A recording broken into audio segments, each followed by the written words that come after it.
Unpaid seller, sale of goods का last unit. वैसे sale of goods यानी at least two parties, seller and buyer. A ने B को goods बेचा है, बी ने गुड्स ले लिया और बी गुड्स लेने वाला है, लेकिन ड्यू डेट पे वो प्राइस पे नहीं कर रहा है। जब बायर प्राइस पे करने के लिए रेडी नहीं है, जब बायर प्राइस पे नहीं करता है, तब हमारा ये अनपेड सेलर का कंसेप्ट अप्लाई होता है। सबसे पहले समझ लो कि ए ने बी को 1 लाख का गुड्स दिया था, ए को 1 लाख लेना था, बी ने सिर्फ 90,000 ही पे किया, तो क्या 10,000 बाकी है तो अनपेड सेलर माना जाएगा? हाँ, तो भी माना जाएगा। If whole of the price is not paid, 1 lakh का गुड्स था, होल 1 लाख पे नहीं किया है, तब तक ए अनपेड सेलर माना जाएगा। बी बायर है एंड ए है वो अनपेड सेलर है। First point, whole of the price not paid and immediate right of action is arised. समझ लो ए ने बी को 1 लाख का गुड्स दिया था, लेकिन ए ने बी को 1 वीक का टाइम दिया था, तो immediate right of action arise नहीं हो सकता है। लेकिन क्रेडिट पीरियड दिया नहीं था तो immediate right of action arise हो सकता है। क्रेडिट पीरियड दिया था, वो खत्म हो गया था, तो भी immediate right of action arise हो सकता है। Another thing, first, whole of price is not paid. Second, whatever the negotiable instrument, whether bill of exchange, whether check, whether promissory note, कोई भी इंस्ट्रूमेंट था वो डिसऑनर हुआ। ड्यू डेट के दिन बायर ने उसका पेमेंट नहीं किया, at that time seller unpaid seller माना जाएगा। Bill of exchange, other negotiable instrument, dishonour हुआ। डिसऑनर यानी ड्यू डेट पे पेमेंट करने के लिए बायर रेडी नहीं है, लेकिन वो बिल ऑफ एक्सचेंज चेक है ना, वो एब्सोल्यूट पेमेंट होना चाहिए, कंडीशनल नहीं। कंडीशनल पेमेंट है तो सेलर जब वो कंडीशन सेटिस्फाइड करेगा तभी बायर पे करेगा। एब्सोल्यूट यानी वारंटी पीरियड का नहीं, क्रेडिट पीरियड का नहीं, क्वालिटी का नहीं, कोई भी कंडीशन नहीं होना चाहिए। अनपेड सेलर होने के बाद सेलर के पास दो तरीके के राइट्स है, अगेंस्ट द गुड्स है, अगेंस्ट द बायर है। तो against the goods and against the buyer वो सेलर अपने आप यूज कर सकता है और किसी को असाइन भी कर सकता है। सेलर का एजेंट है, वो अनपेड सेलर के राइट यूज कर सकता है। एक्स ने वाई को 5,000 का गुड्स बेचा, वाई ने 4,000 पे किया, तो एक्स अनपेड सेलर माना जाएगा। पी ने क्यू को 6,000 का गुड्स बेचा, क्यू ने चेक दिया था, चेक डिसऑनर हुआ, तो पी अनपेड सेलर माना जाएगा। राइट ऑफ अनपेड सेलर दो तरीके का है। सबसे पहले against the goods. Against goods means it is a rem and personam, दो वर्ड यूज किए जाते हैं। पर्सनम यानी अगेंस्ट पर्टिकुलर पर्सन, रेम यानी अगेंस्ट होल द वर्ल्ड। मेरी कार नीचे पड़ी हुई है रोड पे, तो राइट इन रेम है, कोई भी उसको कुछ बिगाड़ नहीं सकता है। लेकिन मेरी कार मैंने उदय को दी हुई है, तो राइट इन पर्सनम है, उदय से वापस ले सकता हूँ। अनपेड सेलर के राइट्स दो तरीके के हैं। सबसे पहले अगेंस्ट द गुड्स है, अगेंस्ट द गुड्स है तो राइट इन रेम माना जाएगा। राइट इन रेम में 3 टाइप्स आएंगे। गुड्स के अगेंस्ट में सबसे पहले right of lien, second stoppage in transit, third right to resale. What is right of lien? A ने बी को बोला था मैं आपको 20 तारीख को गुड्स दूंगा, बी ने ए को बोला था मैं आपको 15 तारीख को पैसे दे दूंगा। बी के स्पेसिफाइड ऑर्डर की वजह से बी को जैसा गुड्स चाहिए वैसा गुड्स ए मैन्युफैक्चर करके 20 को देने वाला था, लेकिन 15 को बी को ए को पेमेंट करना था, बायर को एडवांस पेमेंट करना था, बाद में सेलर है वो गुड्स देने वाला था। लेकिन इन एनी सर्कमस्टेंसेस बायर ने पेमेंट 15 तारीख को नहीं किया है, तो 20 तारीख को ए गुड सप्लाई नहीं करेगा, एक यानी अनपेड सेलर। क्यों? बी ने बोला था वो मनी पे नहीं किया। Unpaid seller right of lien use कर सकता है। लियन यानी पोजेशन, कस्टडी। समझो जब तक अनपेड सेलर के कस्टडी में है, जब तक अनपेड सेलर के पास गुड्स पड़ा हुआ है, तब तक वो राइट ऑफ लियन यूज कर सकता है। समझो कि भाई आपने गुड्स क्रेडिट पे बेचा था, क्रेडिट पे एक्सपायर्ड हो गया था, इमीडिएट प्राइस पे करना था, आपने पे नहीं किया है, तो मैं गुड्स आपको नहीं दूंगा। आप इंसॉल्वेंट हुए या नहीं हुए वो देखने की जरूरत राइट ऑफ लियन में नहीं है, वो स्टॉपेज इन ट्रांजिट में है। Friends remember that stoppage in transit में बायर इंसॉल्वेंट होना कंपलसरी है। स्टॉपेज इन ट्रांजिट में बायर इंसॉल्वेंट होना कंपलसरी है, लेकिन राइट ऑफ लियन में बायर इंसॉल्वेंट होना कंपलसरी नहीं है। आप राइट ऑफ लियन कब लॉस करते हैं? जब सेलर के हाथ में से वो गुड्स चला जाता है, सेलर के हाथ में से यानी उसके पोजीशन में, उससे कस्टडी में से एक बार वो गुड्स पास ऑन हो जाता है, बाद में राइट ऑफ लियन सेलर यूज नहीं कर सकता है। कब राइट ऑफ लियन जाएगा हाथ में से? जब सेलर वह गुड्स कैरियर वाले को डिलीवर करेगा, जब सेलर वह गुड्स एजेंट को डिलीवर करेगा, जब सेलर और कोई भी बायर का बेली है उसमें सेलर ने रिजर्वेशन राइट नहीं रखा है। सेलर ने ऐसा नहीं बोला है कि भाई ट्रांसपोर्ट वाले को किसी को मैं फोन करूं तो ही आप देना, बायर का चेक क्लियर होगा तो ही देना, ऐसा कोई रिजर्वेशन ऑफ राइट नहीं रखा है। और सेलर ने कैरियर वाले को, बायर के एजेंट को, बायर के बेली को और किसी को भी गुड्स दे दिया है तो राइट ऑफ लियन लॉस्ट हो जाएगा। बायर ने बोला मनी पे नहीं करना है, सेलर ने बोला कोई बात नहीं, तेरे लिए गुड्स बनाया तो तू लेके जा, मनी मैं निकलवा लूंगा। घना लोगों माथा बांधो ना ताकत कढ़ावानी, दैट मींस उसने बोला मुझे लियन नहीं चाहिए तो गुड उठाया, गुड्स उठा ले बाद में मैं देख लूंगा। एनीवे, तो राइट ऑफ लियन आप किसी को गुड्स दे देंगे बायर और उसके एजेंट को, तो सेलर के हाथ में से जाएगा। ए ने बी को बोला था मैं तुझे कार बेचूंगा, तू मुझे आज आरटीजीएस कर दे, ऑनलाइन पेमेंट कर दे। बी ने ऑनलाइन पेमेंट नहीं किया, तभी भी ए ने कार वो रेलवे वाले को दे दिया। एक बार रेलवे वाले को दे दिया उसका मतलब लियन लॉस्ट हो गया, उसका मतलब लियन लॉस्ट हो गया। Stoppage in transit, stoppage in transit means समझ लो मैंने ट्रांसपोर्ट वाले को गुड्स दे दिया और मुझे बाद में मालूम पड़ा कि आप इंसॉल्वेंट हो गए हैं, तो मैं ट्रांसपोर्ट वाले को बोल सकता हूं कि मेरे बायर को गुड्स सप्लाई नहीं करना। लियन में गुड्स हम रिटेन करते हैं, हमारे पास पड़ा होता है, हम ही रखते हैं, और स्टॉपेज इन ट्रांजिट में रिगेन करते हैं, कैरियर वाले को दे दिया है वो हमें वापस लेना है। लियन में retain and stoppage in transit में regain. When goods are in transit, buyer become insolvent, unpaid seller asks to carrier return the goods paid. मैंने बोल दिया कैरियर वाले को गुड्स मुझे वापस दे दो, ए ने बी को गुड्स फॉरवर्ड किया, बी इंसॉल्वेंट हो गया and A can use the stoppage in transit, A है वो स्टॉपेज इन ट्रांजिट यूज कर सकता है। Right of resale, what is the right of resale? Resale यानी वही एक इंपॉर्टेंट राइट है ना, मैं लियन करके स्टॉपेज इन ट्रांजिट करके गुड्स को अगरबत्ती करूंगा, क्या करूंगा मैं? मेरे पास राइट ऑफ रीसेल आना चाहिए। आप तो मनी पे नहीं कर रहे तो मुझे क्या करने का, गुड्स दूसरे को बेचने का ना। तो राइट ऑफ रीसेल है ना वो इंपॉर्टेंट राइट है। अनपेड सेलर वही गुड्स जो मैंने आपको बेचा था, आप मुझे मनी नहीं पे कर रहे हैं, वो मैं मार्केट में बेच पाऊंगा। कब बेच पाऊंगा? दो सिचुएशन है, गुड्स पेरिसेबल है, नाशवंत है, बिगड़ जाने वाला है, तो आपको पूछे बिना मैं बेच सकता हूँ। बायर को पूछे बिना अनपेड सेलर वही गुड्स बेच सकता है जब गुड्स पेरिसेबल है। तो नॉन पेरिसेबल है, तो गुड्स नॉन पेरिसेबल है तो बायर को पूछना है बल भाई रीजनेबल टाइम दे रहा हूँ, कल तक का टाइम दे रहा हूँ, तुझे मनी पे करना है वरना मैं मार्केट में बेच दूंगा। आपने मुझे कल तक मनी पे नहीं किया है तो मैं मार्केट में गुड्स बेच दूंगा। मैंने आपको नोटिस दिया है, बाद में मार्केट में गुड्स बेचा है, कुछ सरप्लस मिला है तो मुझे आपको वापस देना पड़ेगा, कुछ कम मिला है तो मैं आप पे सीव करूंगा। मैंने आपको नोटिस ही नहीं दिया, मैंने वैसे ही गुड्स बेच दिया। कम मिला तो मैं आपसे मांग नहीं पाऊंगा, सरप्लस आएगा तो मुझे वापस देना पड़ेगा। नोटिस दिया है तो सरप्लस वापस नहीं, डेफिसिट का claim.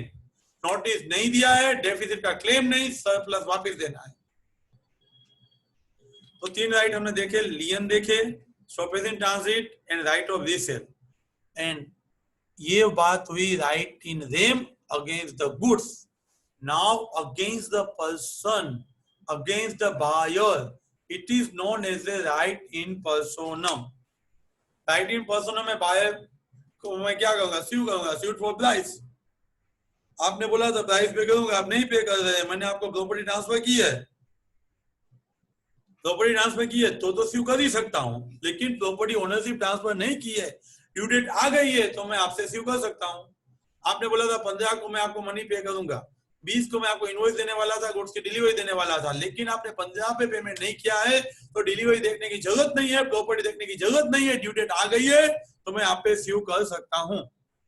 Once due date will be there, I will see you on you. Second, मैंने आपके घर गुड्स सप्लाई किया, आपने लेने का मना बोल दिया, आपने लिया नहीं है, मेरा ट्रांसपोर्टेशन एक्सपेंसेस, मेरा पैकेजिंग एक्सपेंसेस, मेरा टाइम सब बिगड़ा है. Buyer refused to take the delivery. Seller is ready to give. Seller ने तो डिलीवरी दे दिया, देने के लिए रेडी था. बायर ने बोला मुझे नहीं चाहिए. जब बायर ने मना बोल दिया है, तब सेलर उसके पास नॉन एक्सेप्टेंस की वजह से जो डैमेजेस इनकर्ड हुआ है, ट्रांसपोर्टेशन, पैकेजिंग, वो सब मांग सकता है. डैमेजेस कैसे कैलकुलेट करना है? Section 73 of Indian contract act. Ordinary damages, special damages, vindictive damages जो हमने किया था ना, वो सेक्शन 73 आपको अप्लाई करना है. बायर एक्चुअल बीच भी कर सकता है, एंटीसिपेटेड बीच भी कर सकता है. सेलर गुड्स उठा के बायर को देने के लिए गया, सेलर गुड्स उठा के बायर को देने के लिए गया, बायर ने बोला मुझे नहीं चाहिए, तो एक्चुअल ब्रीच ऑफ कॉन्ट्रैक्ट. अगले दिन बोलते हैं बायर ने कल गुड्स देने के लिए नहीं आना हो, एंटीसिपेटेड ब्रीच ऑफ कॉन्ट्रैक्ट. समय पे ना बोला तो एक्चुअल ब्रीच, समय से पहले ना बोला तो एंटीसिपेटेड ब्रीच. शादी के दिन जब बारात आ जाएगी और स्वाहा स्वाहा सब चल रहा है, और जब गोल बापा बोलेगा कन्या बजाओ के कन्या वंडी डबी गई, that is what actual breach of contract. On time मना बोला है, एक्चुअल ब्रीच ऑफ कॉन्ट्रैक्ट. अगले दिन डांडिया के टाइम मना बोल दिया, इनविटेशन जब दे रहे थे तब मना बोल दिया, तो एंटीसिपेटरी ब्रीच. समय से पहले मना बोल दिया बायर ने, एंटीसिपेटरी ब्रीच. तब सेलर के पास राइट है कीप अलाइव, ड्यू डेट तक कंटिन्यू रखो. बायर का कल दिमाग चेंज हो जाएगा, कल वो ले लेगा, ऐसा भी मान सकते हो, और इमीडिएटली कैंसिल कर सकते हो. दोनों सिचुएशन में आप डैमेजेस मांग सकते हो. Next, that is a suit for interest. आपने 15 तारीख को पेमेंट करने का बोला था, आपने 2 महीने तक पेमेंट नहीं किया, तो 2 महीने का इंटरेस्ट पहले से एग्रीमेंट में बोल दिया है, तो मैं उसी रेट ऑफ इंटरेस्ट से आपके पास इंटरेस्ट मांग पाऊंगा. लेकिन इंटरेस्ट का रेट पहले बोला ही नहीं था, तो सेलर को बायर को बताना है कल से इंटरेस्ट चार्ज होगा, तो उस दिन से इंटरेस्ट चार्ज होगा, ड्यू डेट से नहीं. एग्रीमेंट में है तो ड्यू डेट से, एग्रीमेंट में नहीं है तो जब नोटिफाई किया, इन्फॉर्म किया बायर को, तब से. और कोर्ट में जाएंगे तो कोर्ट जब नोटिफाई करेगी तब से, और डिलीवरी डेट से. एग्रीमेंट में है तो कोई दिक्कत नहीं है, ड्यू डेट से इंटरेस्ट स्टार्ट. एग्रीमेंट में नहीं है तो जब नोटिफाई किया तब, और कोर्ट में गए तो कोर्ट ने बोला तब, और गुड्स डिलीवर किया तब से आपको इंटरेस्ट पे करना है. अगेन लियन यानी गुड्स अपने पास रख देना, retain. Stop with in transit आपको दे दिया, वापस ले रहा हूं, रिगेन. लियन में सेलर के पास ही पोजीशन होता है, स्टॉप विद इन ट्रांजिट में वो गुड्स ट्रांजिट में है, सेलर के पास नहीं है. लियन में इंस्टॉलमेंट होना जरूरी नहीं है, स्टॉप विद इन ट्रांजिट में इंस्टॉलमेंट होना कंपलसरी है. लियन जब एंड होता है तब stop with in transit start होता है. सबसेल और प्लेज बाय द बायर. आप देखो, बायर ने मुझे मनी पे नहीं किए, वो गांव में बेच दिया. ए ने बी को गुड्स बेचा, बी ने ए को मनी पे नहीं किया, अभी गुड्स ए के पास ही पड़ा था, लेकिन इनवॉइस बेस्ड, डॉक्यूमेंट बेस्ड उसने सी को बेच दिया. सी ने गुड फेथ में लिया है, विथ डॉक्यूमेंट लिया है, तो सी के पास राइट आ जाएगा. Both sale are valid. Let me see, A ने बी को गुड्स बेचा, बी ने प्राइस नहीं पे किया, वही गुड्स ए ने लियन रख दिया, मॉर्गेज रख दिया, गिरो रख दिया और रीसेल कर दिया. मॉर्गेज लेने वाले को, सी को मालूम नहीं है कि अनपेड सेलर ए है, बी ने मनी पे नहीं किया है, वैसा सी को मालूम नहीं है. तो उसी सिचुएशन में सी गुड फेथ में ले रहा है, विद कंसीडरेशन फॉर वैल्यू ले रहा है, तो सी को गुड्स वापस देने की जरूरत नहीं है. ए बी पे प्राइस के लिए रिसीव करेगा, लेकिन लियन और स्टॉप विद इन ट्रांजिट नहीं रख सकता है. दूसरी चीज, अभी बी ने पूछ के बेचा है, बी ने को बोला भाई तेरे पास गुड्स पड़ा है, सी लेने के लिए आएगा, पूछ के बेचा तो कोई दिक्कत ही नहीं है, तो भी सी के पास राइट आ ही जाएगा. रीसेल करना है तो दो सिचुएशन है, सेलर का कंसेंट होना चाहिए, और जो सेकंड बायर है उसने गुड फेथ में फॉर वैल्यू विथ डॉक्यूमेंट लिया होना चाहिए. जब ब्रीच ऑफ कॉन्ट्रैक्ट होगा तो डिफरेंट पार्टीज का राइट्स क्या रहेगा. आपने सेलर के राइट्स देखा, against the goods, against the buyer, लेकिन बायर के गुड्स राइट्स होंगे या नहीं? सेलर ने बोला 20 को गुड सप्लाई करूंगा, 20 को गुड सप्लाई नहीं करेगा तो? सेलर ने बोला था वारंटी दूंगा, वारंटी नहीं देगा तो? सेलर ने क्वालिटी में कॉम्प्रोमाइज किया तो? गुड्स एज पर क्वालिटी नहीं था तो बायर क्या करेगा? बायर मंजीरा नहीं बजाएगा, बायर भी सीव करेगा। बायर्स का भी अगेंस्ट द सेलर राइट है। सबसे पहले suit for non delivery, suit for non delivery. Seller ने बोला था 20 तारीख को गुड्स सप्लाई करूंगा, लेकिन बायर ने वह गुड्स मांगा लेकिन सेलर ने दिया नहीं।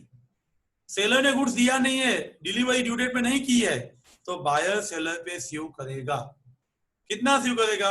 सेलर ने सप्लाई किया तो 100 में किया होता, मार्केट में लिया तो 120 में लिया, तो 20 रुपीज का डैमेजेस है वो बी ऐसे मांगेगा। That means difference 20 rupees is nothing but contract price and market price. Market price 120 है, कॉन्ट्रैक्ट प्राइस 100 थी, वो 20 रुपीज है, वो आप मांग सकते हैं। सिमिलर गुड्स है तो सेटलमेंट प्राइस एंड इरिप्लेसेबल है। आप मुझे जो गुड्स देने वाले थे वो इरिप्लेसेबल है, यानी वो कहीं से मिलता ही नहीं है, तो मैं वो गुड्स जिसको बेचने वाला था आपके पास से 100 में लेके 150 में बेचने वाला था, तो मेरा प्रॉफिट फर्क है वो 50 रुपीज है ना, आपसे सीव करूंगा। दो सिचुएशन है। सिमिलर गुड्स मार्केट में लिया तो जितना मुझे महंगा पड़ा ना उतना आपसे सीव करूंगा। वो गुड्स कहीं से मिलता नहीं था तो मुझे जो फर्गो करना पड़ा ना, प्रॉफिट भूलना पड़ा ना, वो आप पे मैं सीव करूंगा। Suit for specific purpose by buyer to seller. Seller ने बड़ी बड़ी बातें की थी लेकिन ड्यू डेट पर मना बोल दिया। बायर बोलेगा ए भाई डैमेजेस नहीं चलता, डैमेजेस सफिशिएंट नहीं है, मेरी रिसेप्शन पे आपने बोला था हीरा मोती आइसक्रीम दूंगा, हीरा मोती आइसक्रीम दे दो, रिसेप्शन धूमधाम से एक ही बात होती है, अभी आप मना नहीं बोल सकते हैं, डैमेजेस सफिशिएंट नहीं है। एक पेंटिंग आपने बोला था मुगल पेंटिंग आप मुझे देंगे, वो कहीं मार्केट में मिलता ही नहीं है, आपको देना ही पड़ेगा। Suit for specific performance, breach of warranty. Seller ने बोला था गुड्स को रिपेयर करके दूंगा, उसने बोला था आपकी गाड़ी 100 की एवरेज देती है, आपने जो क्वालिटी बोली थी वो क्वालिटी का गुड्स नहीं है, आपने रिपेयर करवाने का बोला था वो भी आप नहीं करवा सकते, तब मैं आपको प्राइस कम पे करूंगा। Diminishing in the value of goods, diminution of the price, buyer price कम पे करेगा, और प्राइस पे कर दिया है तो सेलर के पास से बायर डैमेजेस मांगेगा। डैमेजेस नेचुरली जो राइज होता है ना वो मांगेगा। कई बार ए ने बी को गुड्स बेचा, बी ने सी को बेच दिया, लेकिन सी ने प्राइस पे कर दिया है, बी ने भी प्राइस पे नहीं किया है। जो ट्रू ओनर वो गुड्स ले लेगा वापिस, तो सी है वो बी पे प्राइस का क्लेम कर पाएगा। एक बार मेरे पास से गुड्स गया तो मैंने आपको प्राइस पे किया है, तो मैं आपसे पास से क्लेम कर पाऊंगा। अगेन हमने देखा ही था कि भाई बायर गुड्स एक्सेप्ट करने का मना बोलेगा तो सेलर बायर पे स्यू करेगा। ऑक्शन सेल, हराजी, पब्लिकली आप कोई गुड्स रख देते हो, डिफरेंट लॉट में गुड्स रखते हो, हर एक लॉट डिफरेंट कॉन्ट्रैक्ट है, सब लोग बीड बोलते हैं, उसमें हाईएस्ट बीड आती है वो आप फॉलो फेमर से और कोई कस्टमरी वे से आप एक्सेप्ट करते हो। जब एक्सेप्ट करते हो तब प्रॉपर्टी ट्रांसफर हो जाती है। उसमें आप एक प्राइस रिजर्व रख सकते हो, पहले से एक्सप्रेसली एक बंदा खड़ा रख सकते हो, रिजर्व प्राइस रख सकते हो, मिनिमम प्राइस डिसाइड कर सकते हो, एक बीड भी बुलवा सकते हो, लेकिन वो एक्सप्रेसली पहले से बोल के हमारा एक बंदा है वो प्राइस बोलेगा। अदरवाइज आपने बोले बिना किया है तो फेडुलेंट हो जाएगा, यानी नॉट वैलिड हो जाएगा। अनदर थिंग, आपने प्रिटेंडेंट बिडिंग करवाया, किसी को चढ़ाया, हवा में उड़ाया, बहुत ज्यादा प्राइस बुलवाया, इंटेंशनली बुलवाया, तो कॉन्ट्रैक्ट वॉइडेबल होगा। बायर के इंटेंशन से आइदर इट वैलिड और इट इज नॉट वैलिड और वॉइड। लेट मी सी ऑक्शन सेल। सबसे पहले सेलिंग द प्रॉपर्टी आप सेल कर रहे हो, आपने पब्लिकली बीट बोला है, जिसको चाहे वो आओ हाईएस्ट प्राइस में लेके जाओ। यहाँ पे लॉ ऑफ एजेंसी अप्लाई होगा, मैं भी डायरेक्टली बेच सकता हूँ और मैं एजेंट को भी बोल सकता हूँ मेरा ये गुड्स बेच के दो, लॉ ऑफ एजेंसी अप्लाई होगा। एजेंट को बोलने की जरूरत नहीं है कि वो ऑन बिहाफ ऑफ अदर्स बेच रहा है, हर एक लॉट डिफरेंट माना जाएगा, फॉलो फेमस से और अदर कस्टमर वे से एक्सेप्ट होता है। जब तक वो बीट एक्सेप्ट नहीं हुआ है, फॉलो फेमर नहीं हुआ है, तब तक बायर है यानी जिसने बीड बोला है वो रिट्रैक्ट वापिस खींच सकता है, अपनी बीड है वो वापिस खींच सकता है। सेलर कोई भी बीड रिजर्व रख सकता है, मिनिमम प्राइस रिजर्व रख सकता है, लेकिन पहले से बोल के, अदरवाइज फ्रॉडुलेंट होगा। ऑफसेट प्राइस, मिनिमम प्राइस भी डिसाइड हो सकती है। इफ प्रिटेंडेड बिडिंग हुआ, यानी आपने सामने वाले को बताए बिना किसी को हवा में उड़ा के प्राइस बढ़ाया, कंपटीशन खड़ी करके, झूठी कंपटीशन खड़ी करके प्राइस बढ़ाया, तो बायर के हाथ में कॉन्ट्रैक्ट कंटिन्यू रखना और कॉन्ट्रैक्ट वॉइड करना। फ्रेंड्स, हमारा सेलो गुड्स का लास्ट वीडियो है, तो बने रहिए मेरे साथ। हर एक सब्जेक्ट के डिटेल वीडियो आपको मिलते रहेंगे, लेकिन मेरा एक ही एडवाइस है, सब लेक्चर सुनिए और पहले से सुनिए। आप ऑनलाइन क्लासेस में बीच में से बैठते हो, फिजिकल क्लास में पहले से बैठते हो, तो ऑनलाइन में वही दिक्कत रहती है। इसीलिए सब वीडियो सुनिए और पहले से सुनिए। Thank you very much.